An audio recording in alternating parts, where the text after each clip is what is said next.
Then there's California, a podcast featuring members of the California State Senate Democratic Caucus in conversation about their lives, legislative priorities, policies, and other related issues that help make California exceptional.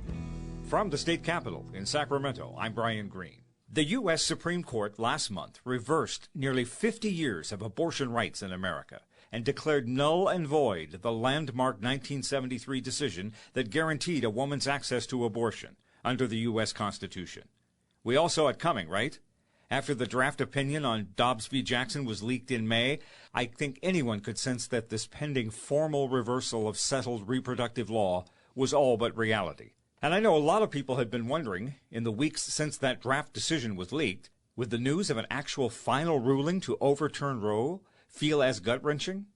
Turns out there was a lot of fear and sadness left to feel when we heard the final decision a few weeks ago. Expecting it was one thing. Truly experiencing it was another.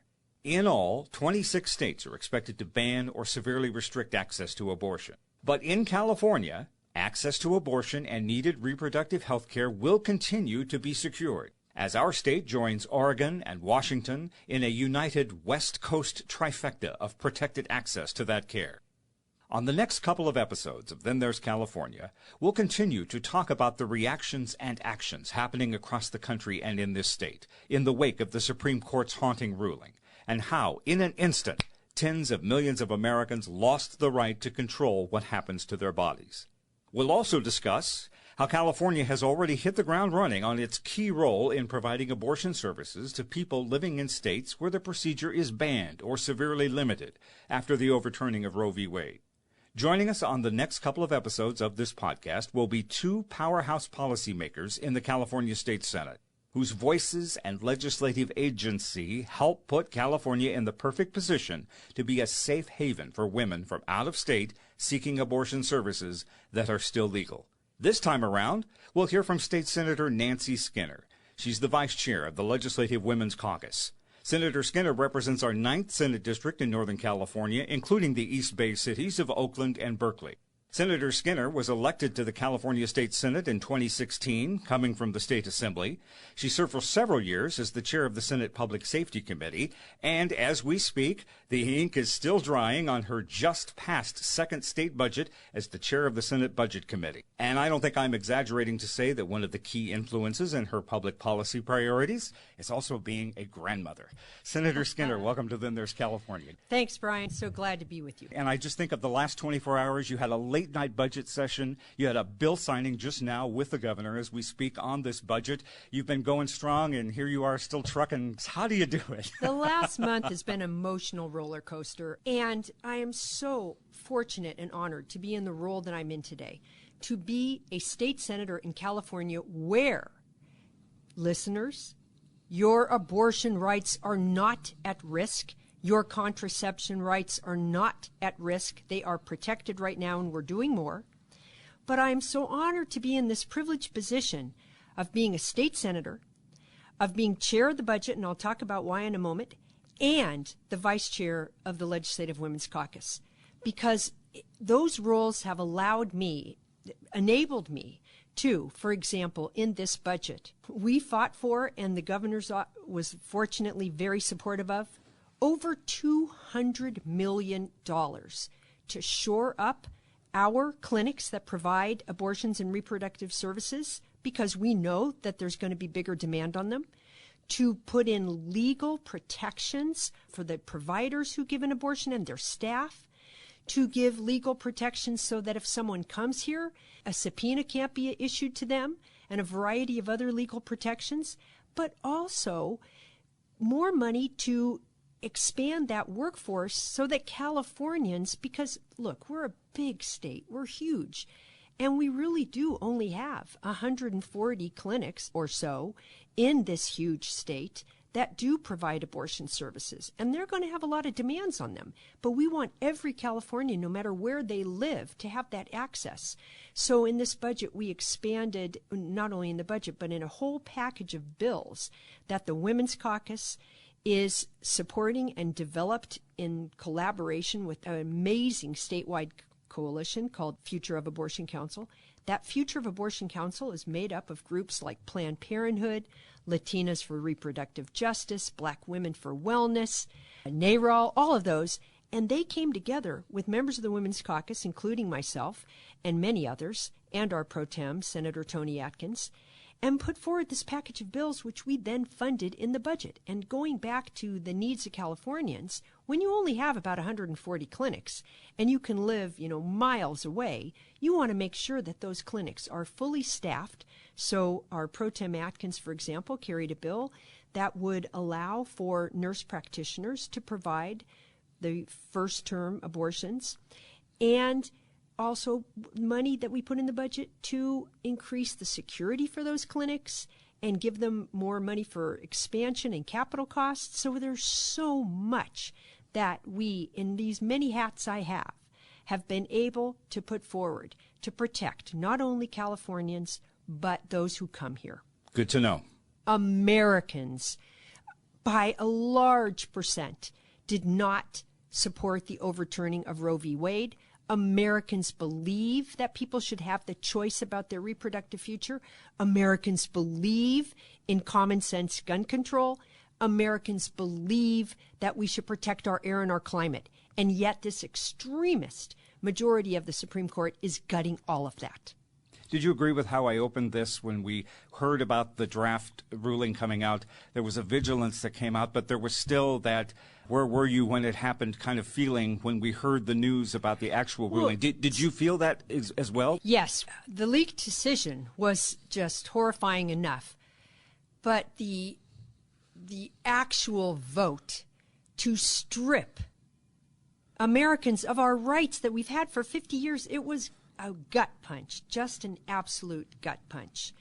Listen, I turned of reproductive age right about the point that Roe v. Wade was decided. I grew up in an Irish Catholic family. My mother had 9 children. My mother was adamantly opposed to abortion. My mother even took us to rallies by the Cardinal of L.A. against abortions. And so I got to college. My first year, I'm a freshman in college. That's when the Roe v. Wade decision is made. And my friends and I are sitting around talking about, wow, would you have an abortion if you got pregnant? None of my friends, at least in that conversation, had yet been pregnant themselves. And I was like, I don't think I could have an abortion. I don't think I believe in those. Well, fast forward a couple years later, when I get pregnant, unplanned, no intention to get pregnant, and the person that impregnated me had no intention to get me pregnant. It was not the right time to have a baby. He did not want to raise a baby. I did not have the ability at that point with financial and so many other circumstances too. Oh my goodness, that decision was not difficult for me. Later in my life, I had a miscarriage. And of course, that miscarriage to me is still tragic, but I don't equate them at all. My decision not to have the baby at the time that it was not appropriate for me to have a baby was still to this day the completely right decision for me. And yet I still mourn the miscarriage I had. So we're allowed and we're entitled to have our complex thoughts about all of this. And I don't ask anyone that they need themselves to support abortion, but I ask them, do not impose your beliefs on me or others. Thank you for sharing that. It's been said by some people that this ruling takes us back to a time of back alley abortions and secrecy, and many people are proclaiming we won't go back. And while some of those horrors and that shame and that fear can revisit this time, I think in a lot of ways we aren't really going to go back, that so much has changed in our culture. We know more. There's more education about pregnancy and contraceptives. There's the abortion pill. And now in these cases, it's not only young women that are fearing for their own health, but it's also the doctors. So in some ways, this really is uncharted territory. But, it's chartered territory. I'm sorry. I mean, I've even used this term of back alley abortions. But come on, let's be real. What does this mean? It means that people will die.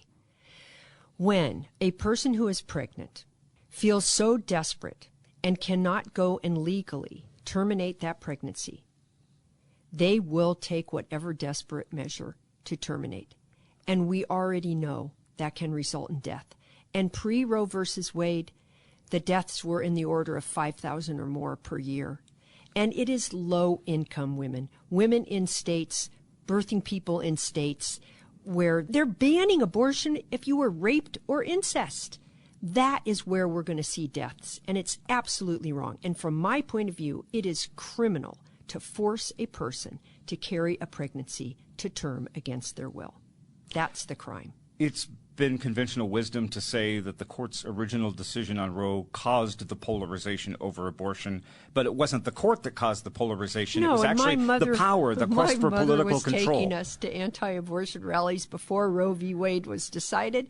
That polarization was there. It will always be there.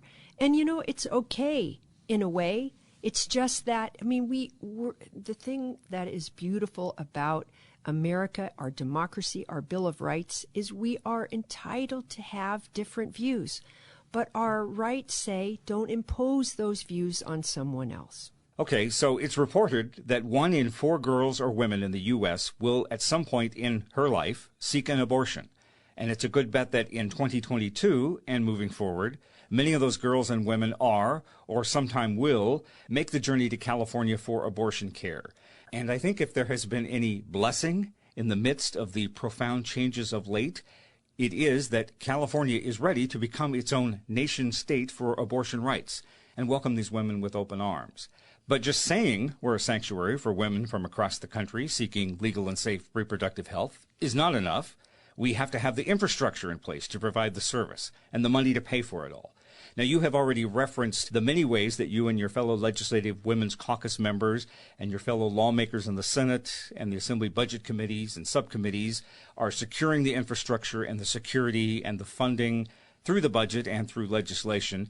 And there's even another bill, right, that you are co-authoring that would strengthen and further improve access to these services. Tell us about what you guys are doing. Well, Senator Caballero and I are carrying the bill, SB 1142, by Senator Caballero and I, right, that would do 2 things. 1, set up a website that will be really easy to use and that will give anyone who needs it the information on where they can access an abortion in California, what their rights are, and where they can get reproductive services. And associated with that website, we are also establishing a fund. And the fund, the purpose of that is to provide practical support for those who need it. Because, look, if you live far away, you know, even you take people that in California in the rural areas that could live, you know, hours and hours away from that clinic, they might need childcare, they might need other help. So we've established this fund, and the state budget that we just passed has some money to put in that fund. And there was some concern that there wouldn't be enough money in the budget, particularly to help fund the transportation or the support for these women coming from other states. Certainly, if, you know, given 26 states that are basically banning abortion, we can't necessarily know exactly how many women would have to come here and whether our fund would be adequate. But certainly we are established that fund in such a way that we are going to welcome private sector donations so that we do have the adequate funding to assist others. We mentioned here, of course, that despite our strength and assurance as a supportive sanctuary state, abortion access, even here in California, is not equal and it's uneven. And you gave some of the stats of the abortion clinics and the crisis centers. Well, the pregnancy crisis centers, which are the phony thing that try to convince a person to have a child against their will. There's about 170 or odd or more of those. And yet the clinics that have the capacity to provide an abortion in California are only about 140 or 141. So hopefully we'll expand the number of clinics, and clearly Planned Parenthood has got a big responsibility on their shoulders now to do that, but we are trying in every way through the state budget and others to support them. But I really like to talk about is Senator Pro Tem Atkins and her constitutional amendment. Puts it into the Constitution. We have privacy enshrined as one of our rights. Now we'll have abortion itself. Right. So a week ago, both houses of the legislature passed the constitutional amendment to put it on the ballot. Last night, we passed the bill that would name that constitutional amendment Proposition 1 for Californians to enshrine in our Constitution the right to an abortion and the right to contraception. Now, I opened this with saying Californians already have the right. They do. But let's think about, since our Constitution ensures that right now through privacy, and when you look at the court's decision, Alito drafted it in such a way that it guts privacy. So if you gut privacy, then even California's protections might be at risk. And actually, this was a wise way to do it, rather than do it by legislation, to do it as an initiative, as a proposition on the ballot, because the voters then are empowered to make that decision. Right. As we know, the court's ruling that we've heard about the last few weeks will have its most powerful impact on women of color across the country, and many of those coming to California for abortion care. Uninsured, they live in states without Medicaid expansion, and they lack access to medical resources such as abortion medication. They'll be more likely to need to travel longer distances and face medical complications. They can't necessarily just fly into LAX or SFO. It might be a long ride on a car or a bus. Is reproductive racial justice a priority here in California as we move forward? It's absolutely a priority, and let's break it down. So women of color will be more impacted, partly because the tragedy of racism in our culture is that women of color are lower income. They earn less. There's been less wealth been able to be retained in their families because of the racist policies over decades, over generations rather. So being lower income alone compromises your ability to. Wealthy women will always get an abortion, no matter what state, because there'll be some doctor or provider that would be able to give it to them at a certain cost, right? It's low-income women that are really put at the disadvantage, and they're disproportionately women of color. But let's look at another angle. I mentioned that the reality of a ban on abortion is people will die. Mm-hmm. Yes, they will, but they will die not only because of illegal abortions, but they will die because they carry a pregnancy against their will. Black women, no matter what their income is, no matter what their education level, die at much higher rates from pregnancy and birth than any other color of women. White women have the most successful, the least mortality related to both pregnancy and birth, whereas black women have the highest. And again, doesn't matter what their income is or what their education rate. So here their doctor could be telling them, look, these other underlying conditions you have make this pregnancy very dangerous for you, but then they would be denied the right to terminate it, which could put their own life at risk. There's a lot of places in this state where abortion and pro-choice is not a welcomed thinking, is not a welcome policy, particularly at the local level, that the local politicians are not necessarily inclined to support or encourage the funding or the presence of clinics. How do you reconcile the fact that you are not necessarily representing or speaking for all Californians in this? Well, no one can ever speak for all Californians, but I don't think the divide here is so clear either geographically or I think there definitely are Californians who are opposed to abortion, and some of them are in elected office, and some of them have prevented abortion clinics from their area.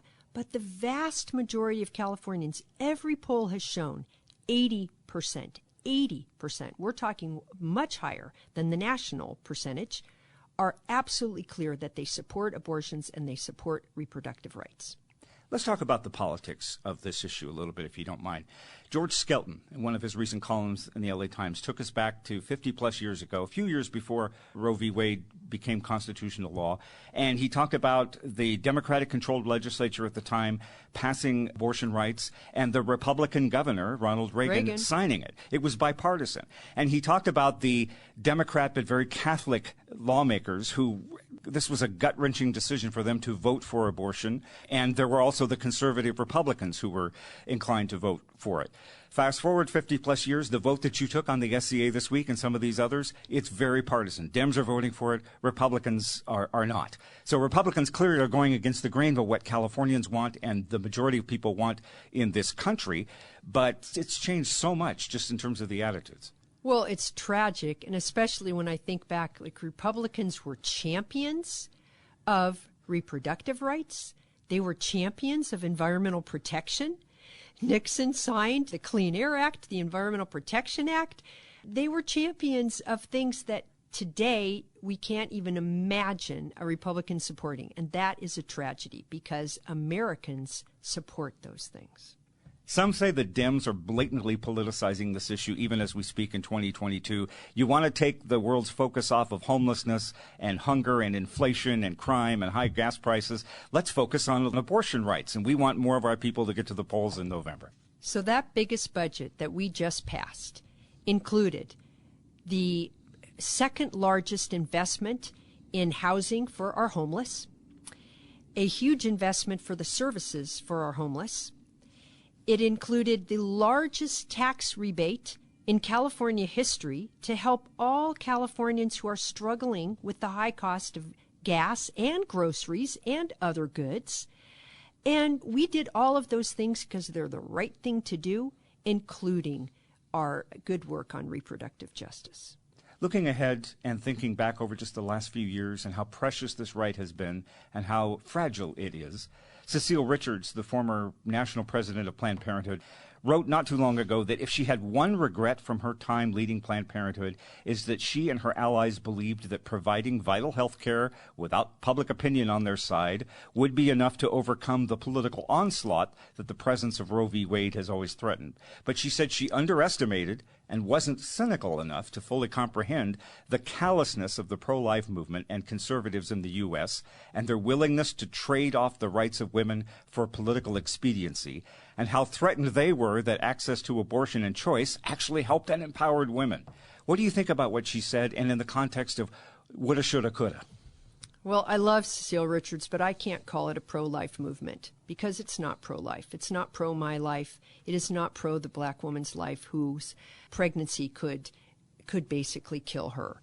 I think one of the mistakes we might have made is that not enough of us talked about our abortions.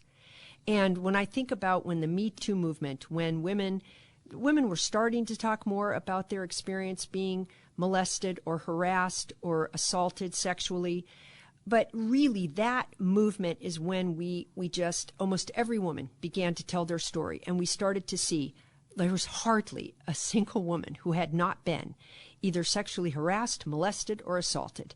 And by taking the covers off, then it became something that at least we could legislate appropriately and people could embrace and realize I'm not alone. And yes, I would never want that to happen to someone. And yes, we have to protect them. And I think similarly about abortions, because we know that 1 in 4 women either already have or will at some point in their life. And we have to not be afraid to talk about it, not be afraid to talk about why we did so. And hopefully that will help us turn this all around. It is clear that the Supreme Court's dismantling of so many of our presumed rights over the last few weeks reminds us that California's resistance matters more than ever, and that the story has not ended yet, but a lot of it does focus on California. And when we talk about California's attitude and our shock and our sadness, that as one of your former colleagues here in the legislature, now LA County Supervisor Holly Mitchell, said, that we have to figure out how to be warriors moving forward. We can't just react and be upset and hope for the best. We have to be warriors. Do you agree with her? Well, former Senator and now Supervisor Holly Mitchell is a true warrior. And I think many of us in the Women's Caucus have taken on that mantle.